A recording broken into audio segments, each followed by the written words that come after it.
So hello দুষ্টু মিষ্টি বন্ধু এবং বান্ধবীরা, চলে এসেছি চন্দননগরের তৃতীয় পর্ব নিয়ে। এবং এই তৃতীয় পর্বেই থাকছে বাদবাকি যে সমস্ত সেরা লাইটিং এবং প্যান্ডেল। তো আজকে কিন্তু লাইটিং কিন্তু কম দেখাবো না, আজকে কিন্তু ভোরে ভোরে লাইটিং আছে। এছাড়াও লাইটিংয়ের সাথে যে প্যান্ডেলগুলো সেগুলো কিন্তু অবশ্যই আছে। আর চন্দননগর মানেই সবথেকে বড় জগদ্ধাত্রী ঠাকুর, আর সবথেকে বড় জগদ্ধাত্রী ঠাকুর চন্দননগর এবং মানকুঞ্জুতে সবথেকে বড় বড় প্যান্ডেল হয়। তোমরা হয়তো সবাই কম বেশি জানো। তো চলো বন্ধুরা, এখন আমরা চলে এসেছি নতুন একটি প্যান্ডেলের দিকে, যেখানে কিন্তু আমাদের কথাকলির ওপর কিন্তু বেস করে এই প্যান্ডেলটিকে তৈরি করা হয়েছে। তো চলো বন্ধুরা, এখন আমরা যাব প্যান্ডেলের পুরোপুরি ট্যুর নিতে। বলো বলো না কেন করো প্রিয়া চলো না,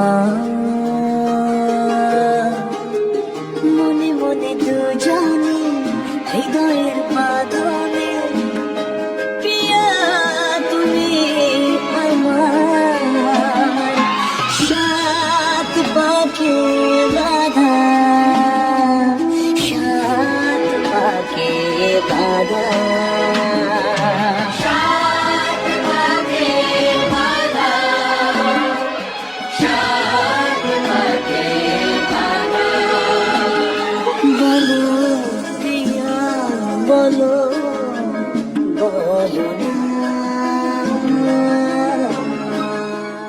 এরপরই পা রাখলাম আমরা চন্দননগর বড়বাজারের যে নিকটবর্তী প্যান্ডেলটি, সেই প্যান্ডেলটির দিকে। এবং এই প্যান্ডেলটি কিন্তু আলোকসজ্জার দিক থেকে কিন্তু সেরা করেছে। এবং তোমরা কোথায় কোথায় এই সমস্ত প্যান্ডেলগুলি পাবে সেগুলো কিন্তু আমার সব ডেসক্রিপশানে গুগল ম্যাপের লিঙ্ক দেওয়া আছে, তোমরা কিন্তু সেখান থেকে দেখতে পারো। আর এটা কিন্তু অসাধারণ এই প্যান্ডেলটি লাগছে।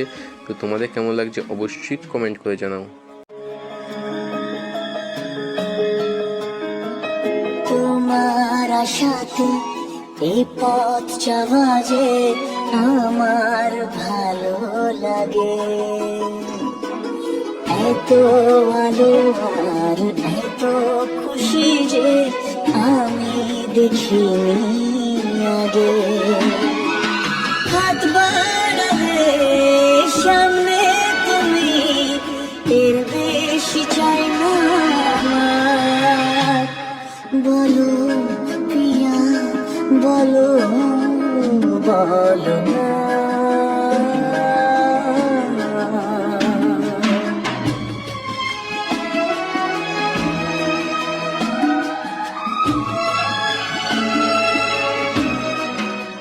এরপরই পা রাখলাম আরও একটি নতুন প্যান্ডেলের দিকে, যেখানে কিন্তু অসাধারণ সুন্দর করেছে এবং মাকে কিন্তু পুরোপুরি সবুজ গহনা দিয়ে কিন্তু সাজিয়ে তোলা হয়েছে।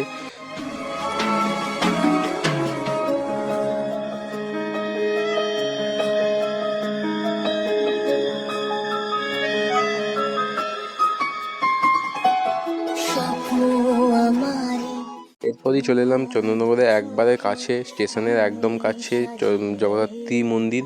এবং এই মন্দিরের ঠাকুরটা কিন্তু অসাধারণ দেখতে লাগে এবং মন্দিরটার আলোকসজ্জার দিক থেকে কিন্তু সব থেকে সেরা। তোমার হাতে দিলাম তোমায় ছাড়া কাছে পাওয়া, সে তো আমার অধিকার। বলো প্রিয়া বলো। তারপরেই চলে এলাম স্টেশনের ওপারে, মানে স্টেশনের অপোজিট দিকে যে সমস্ত প্যান্ডেলগুলি হয় সেই সমস্ত প্যান্ডেলগুলির দিকে। এবং এর কারুকার্য তো মারাত্মক লেভেলের। সো তোমাদের কেমন লাগছে এই তিনটে পর্ব অবশ্যই কমেন্ট করে জানাও। তোমরা কিন্তু তেমন বেশি সাপোর্ট করছো না, তো অবশ্যই সাপোর্ট করো এবং কমেন্টে জয়মা বলে যেতে ভুলো না।